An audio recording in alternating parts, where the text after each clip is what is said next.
इस वीडियो में चर्चा करेंगे बेंगलोर में बड़ा जल संकट के बारे में। बूंद बूंद के लिए लोग तरस रहे हैं। बेंगलुरु में पानी के पीने को गैर जरूरी इस्तेमाल पर बैन किया गया है। Restrictions on drinking water usages. अगर कोई इस प्रतिबंध का उल्लंघन करता है तो उस पर 5,000 रुपये का जुर्माना भी लगाया जाएगा। लगातार आदेश के उल्लंघन पर हर दिन 500 रुपये का जुर्माना लगेगा।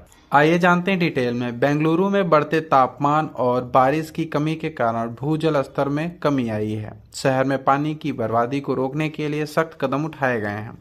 बेंगलोर जल आपूर्ति और सीवेज बोर्ड ने गैर जरूरी कामों के लिए पीने के पानी के यूज को प्रतिबंध लगा दिया है। यह ऑर्डर डॉक्टर राम प्रसाद मनोहर, जो कि BWSSB के अध्यक्ष द्वारा जारी किया गया है। गैर जरूरी कामों की सूची। आइए जानते हैं कि गैर जरूरी जो काम हैं वो कौन कौन से हैं। वाहनों की धुलाई। जैसा कि आप जानते हैं कि वाहन को अगर धुला ना जाए तब भी हमारा काम चल सकता है, तो उसमें हमको पानी की बर्बादी क्यों करना। बागवानी।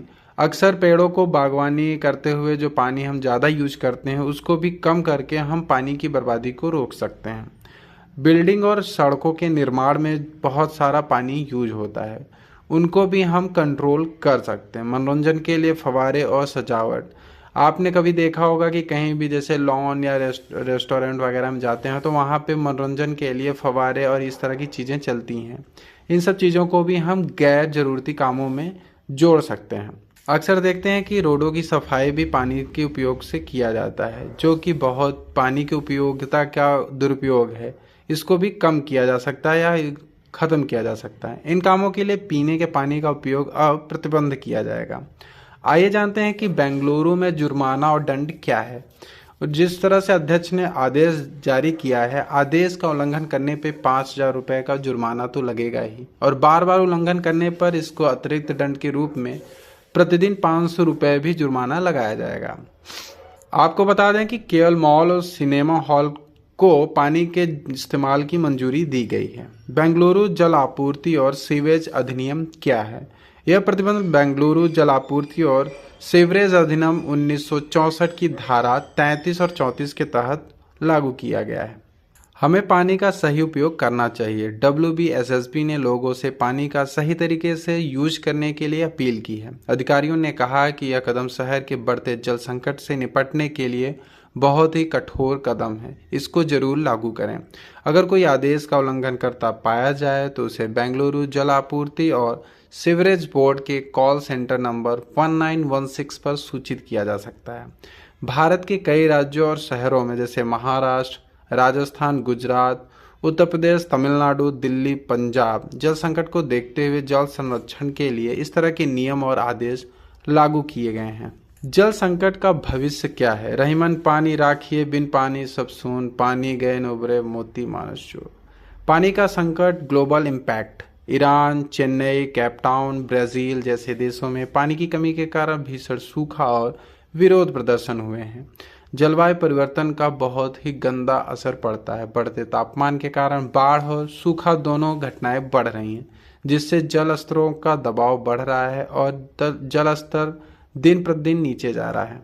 वहीं पे बढ़ती आबादी के कारण पानी की खपत में वृद्धि होती जा रही है। 1980 के दशक में पानी की खपत सालाना 1% वृद्धि हो रही है और 2050 तक यह समस्या और बढ़ने की संभावना है। शहरीकरण और प्रदूषण भी इसके पीछे बहुत बड़ा कारण है। शहरीकरण से बारिश का पानी जमीन में सोखने की क्षमता घट गई, जिससे पानी का जो साइकिल होता है वो प्रभावित हो रहा है। पानी की असमान उपलब्धता। दुनिया के कई हिस्सों में पानी की कमी है, जबकि कुछ हिस्सों में पानी की अधिकता है, जो जलवायु परिवर्तन और मानव गतिविधियों के कारण हो रहा है। भारत में जल संकट की अगर बात करें तो भारत में पानी की भारी कमी है, खासकर शहरी और बढ़ती मांग के कारण, जबकि 80% मान के चलिए 80% घरों में नल के पानी के पीने उपलब्ध नहीं है। पानी की जरूरत और प्रबंधन। असल समस्या पानी की कमी नहीं बल्कि सही समय और स्थान पर पानी की उपलब्धता और प्रबंधन का है, क्योंकि अक्सर देखा गया है कि जब हमें पानी की ज़रूरत होती है या जिस जगह पे ज़रूरत है वहाँ पे उपलब्ध नहीं रहता है। प्रदूषण और जल संरक्षण। प्रदूषण और जल स्रोतों के शोषण के कारण पानी की जो क्वालिटी है वो भी डिसबैलेंस हो रही है, जिसके कारण पानी के जो पानी उपयोग करने लायक है वो कम हो रहा है। खेतों में पानी का सही उपयोग। जल संकट से निपटने के लिए खेतों में पानी का उपयोग भी सही तरीके से अपनाना जरूरी है, जैसे कि साइंटिस्ट की मदद से फसलें उगाना। समुद्री जल को शुद्धिकरण करने, खारे पानी को पीने लायक बनाने के लिए जो प्रक्रिया है वो बहुत महंगी है, कॉस्टली है, और उसके लिए जो पावर की एनर्जी की खपत बहुत ज़्यादा है, जो जल संकट का हल नहीं हो सकता है। जल संकट का समाधान बड़ी परियोजनाओं से नहीं बल्कि छोटे छोटे प्रयासों से संभव है, जैसे कि वर्षा के पानी को संचित करना। फ्यूचर की बात करें तो आने वाले जो खतरे हैं वो 2050 तक दुनिया की आधी आबादी जो है वो जल संकट से प्रभावित हो सकती है और 36% शहरों में पानी की किल्लत हो जाएगी। बेंजामिन फ्रैंकलिन ने कहा था, पानी की अहमियत हम तब जानेंगे जब